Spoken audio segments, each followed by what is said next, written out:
So Hotjar has an entire workforce that always has been and always will be 100% remote and distributed.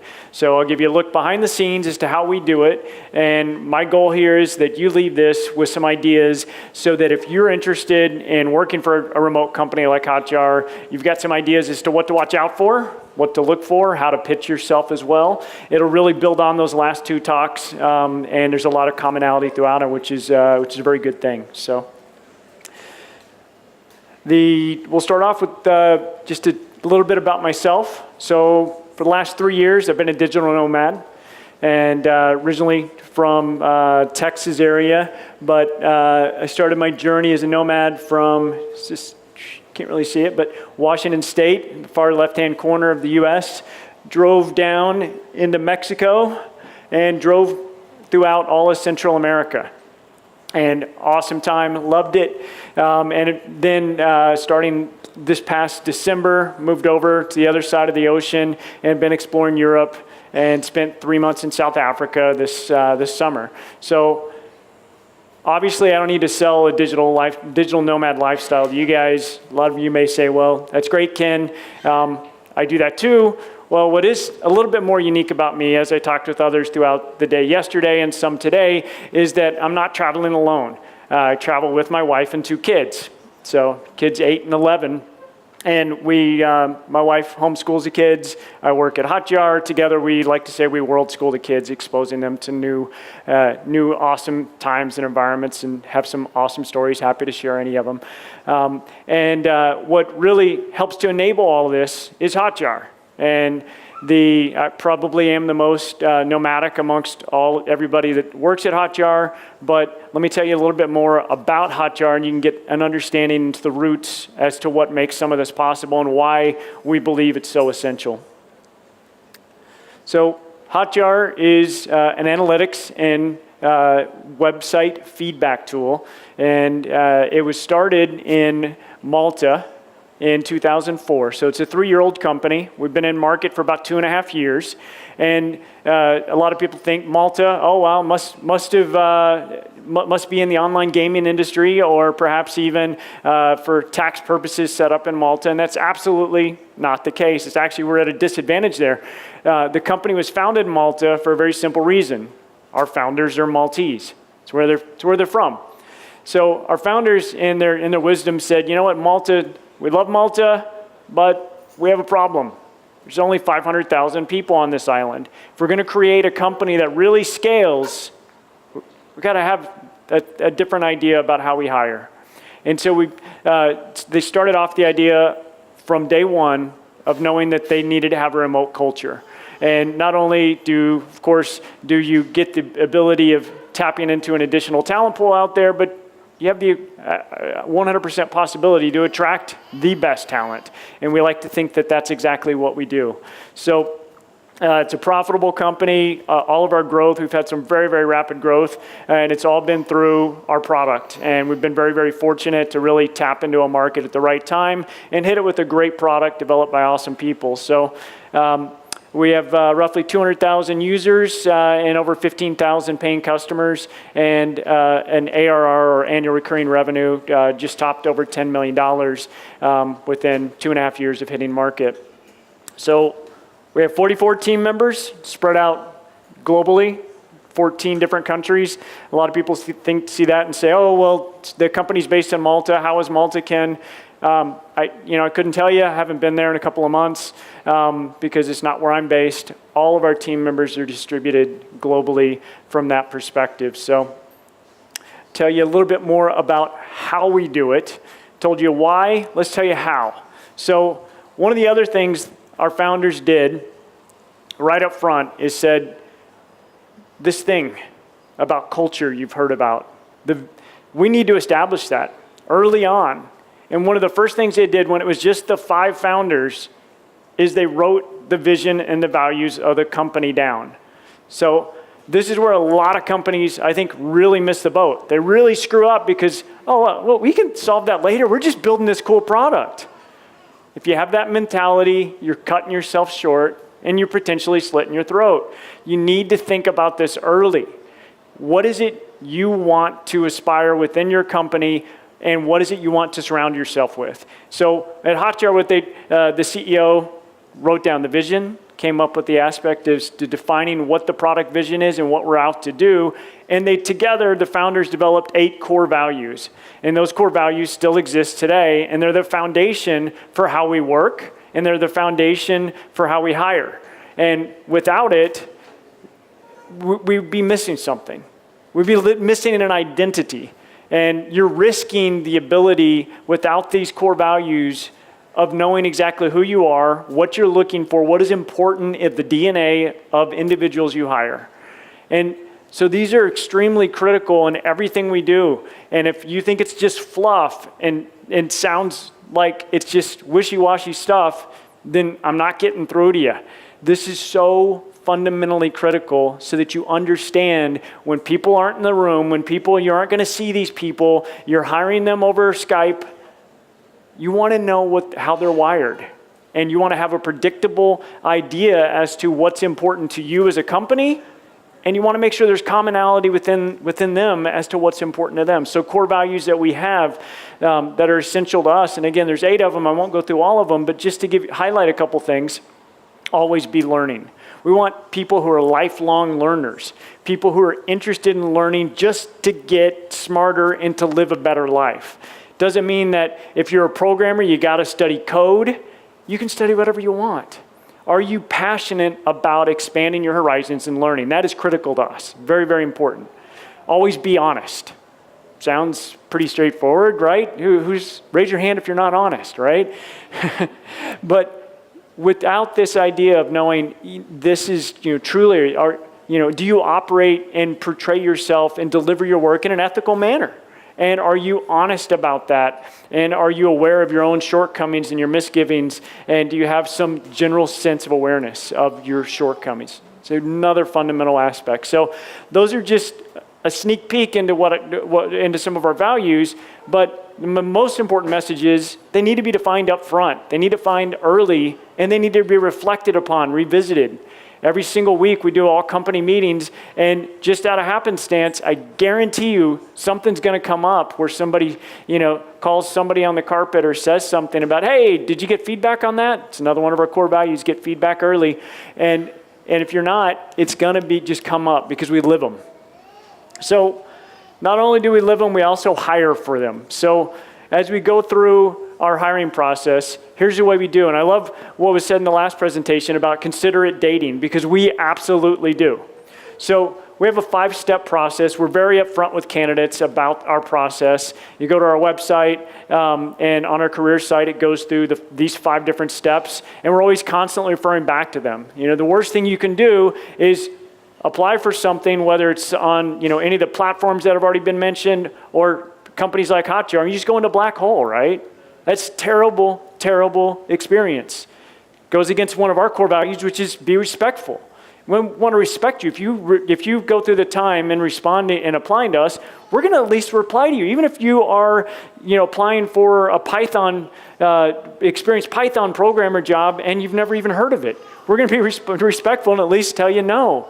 Or we're going to give you an idea as to when we're going to be reviewing you, if we're backlogged or if we're going to be moving you to a future stage. So it starts with number 1.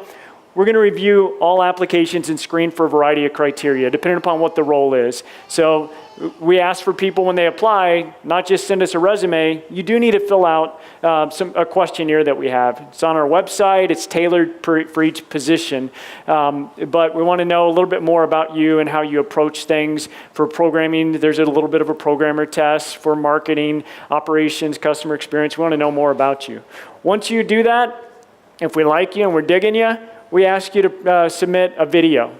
Again, this is something that we don't like to give a lot of self-direction on this. We want to see how you are answering questions. We'll present you with several different questions of our video. We ask you not to spend a lot of time on it.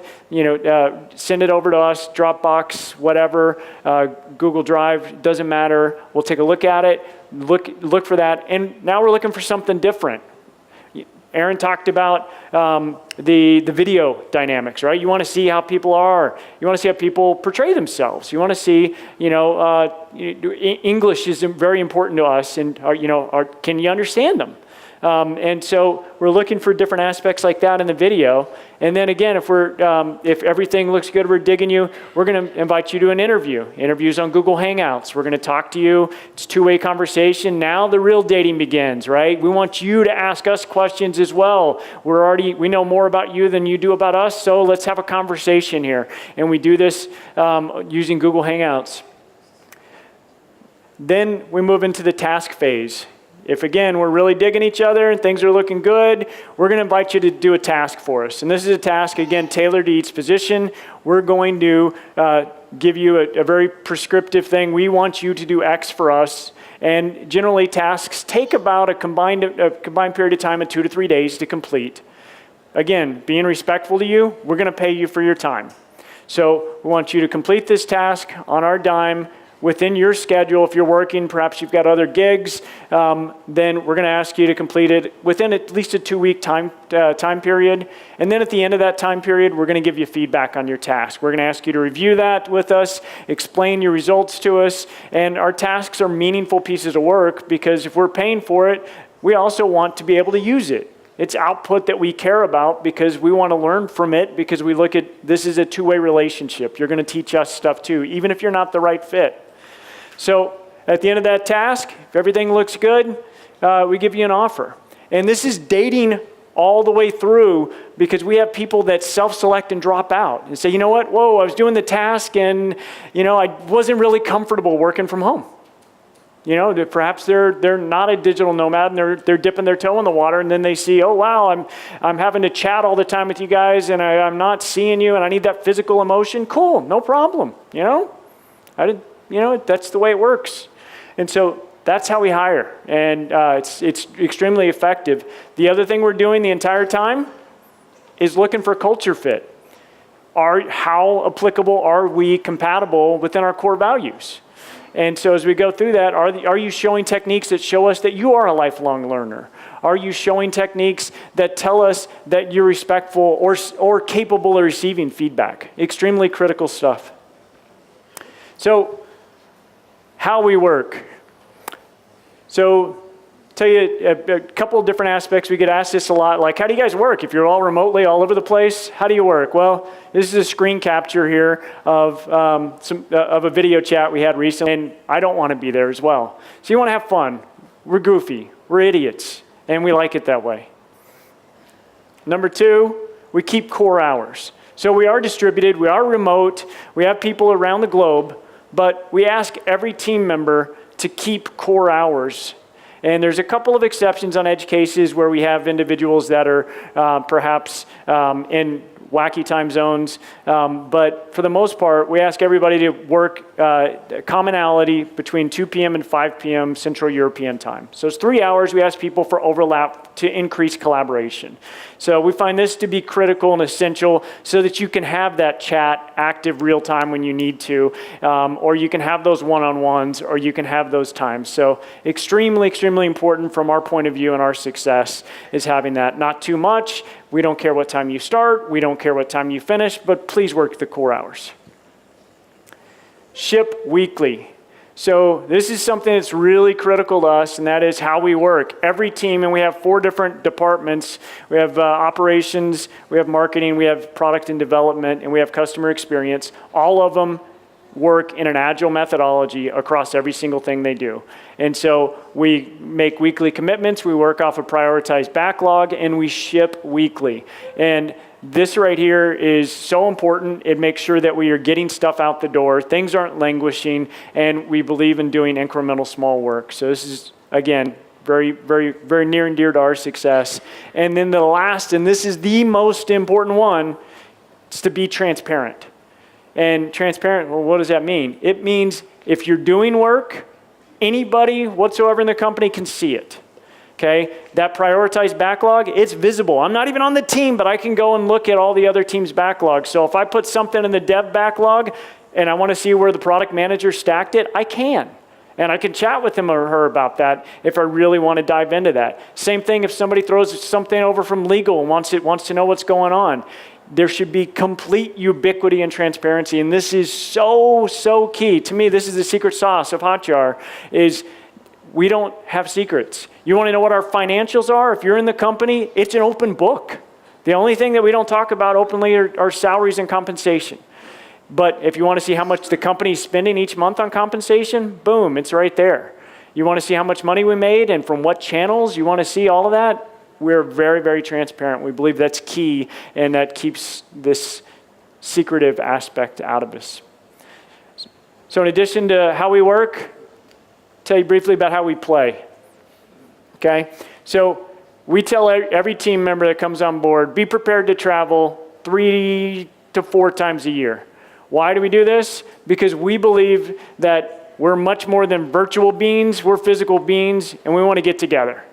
Because we don't have physical offices, we spend money together and we party. Okay, we have fun. It's not just a full-blown party. It is activities, it's team building, it's bonding, it's getting that physical connection. We do this twice a year as an entire company. We're doing it, we did it in Marbella, Spain in June.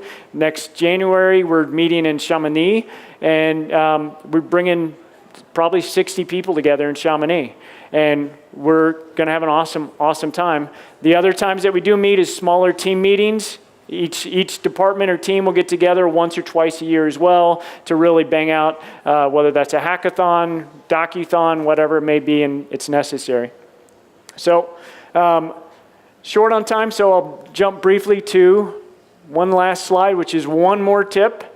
And this is something, as I've talked with a lot of my peers in other companies and other remote-based companies, this is something that I see when I see this, it's kind of a red flag to me, and I know this is somewhat controversial, but if you're going to have a company, the most successful way to have a remote-based company is to go 100%.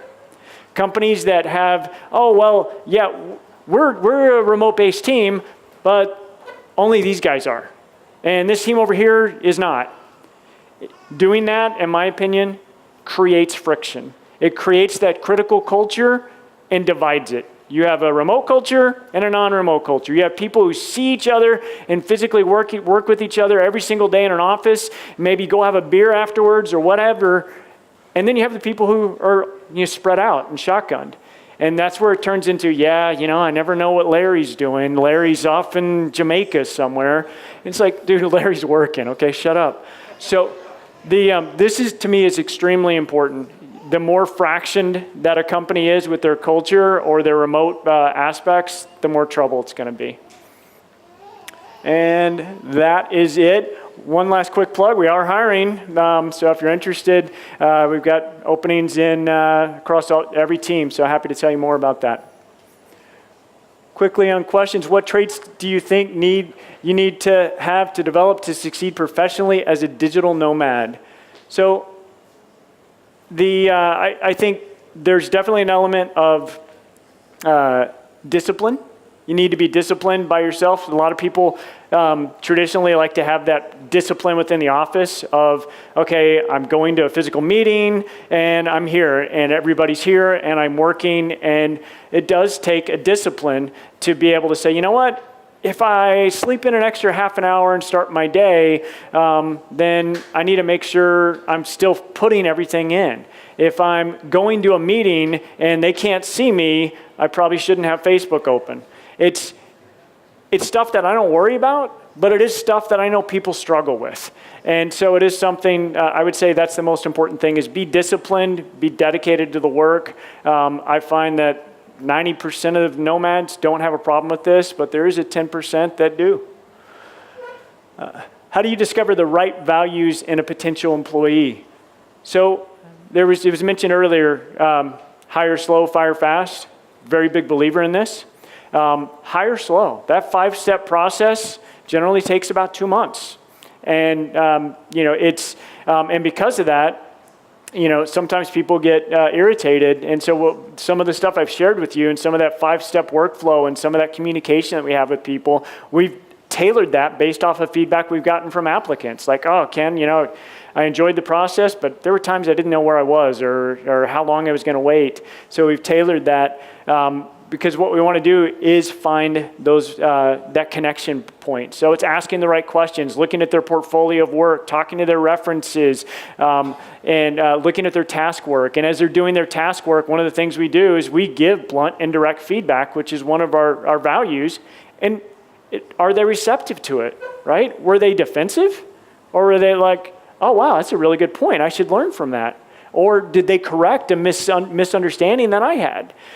Those are the kind of things that we look for in the task, and that's why we do it. We want to simulate that real-world environment. One more question? All right, how do you balance the demanding senior role with traveling and family and really get to give the most from your experiences? So there's no easy answer on this one. So I've got an awesome family, and we've adapted to this lifestyle. And so what that means is, last month I was in Croatia, got this invitation from Nacho, hey, Ken, come and speak. And we were planning on being in Croatia for 2 months, but we hadn't booked our second month. So we just said, the hell with it. I'll go speak in Gran Canaria, and we'll stay there for a month. Right? It's the biggest thing that we do is we're very flexible and agile with whatever comes. We just roll with the punches. And third question, what would you say is the biggest challenge to completely remote team, and how do you deal with it? So the biggest challenge I would say is understanding that and this, quite honestly, I don't like this question, okay? And I don't like this question because I kind of feel like I'm going to give a bullshit answer, which is that throwing the word remote on this, to me, is kind of the trick. It's a trap, meaning that there's nothing more about a remote team that I feel is that much tricky than an in-office team. I think it's a trap, and it's a false mindset to say because you're remote, you're different. Yeah, you are from a ratio perspective in this world of environment, but how do you know, people, you get those random questions, how do you know if somebody's doing their job? I'm sorry, just because I can see some gal on the other side of my office, how do I know she's doing her job, right? I actually find it much easier to work remotely because we're 100% transparent. I know when somebody's not doing their job because it's clear, right? Where's your result? Did you ship something this week? Why not? And so what do I find to be the biggest challenge? I would find it the opposite, to go back into a corporate world in a physical office space where it's structured in an area that doesn't have core values, so that you can't reflect on that in their actual work. So sorry if that's a dodge, but it's a true answer. How does your team deal with multiple time zones? Again, we bridge those core hours. That's critical to us. For most of our product development engineering team, almost all of them are European time zones because that's where they need the most collaboration.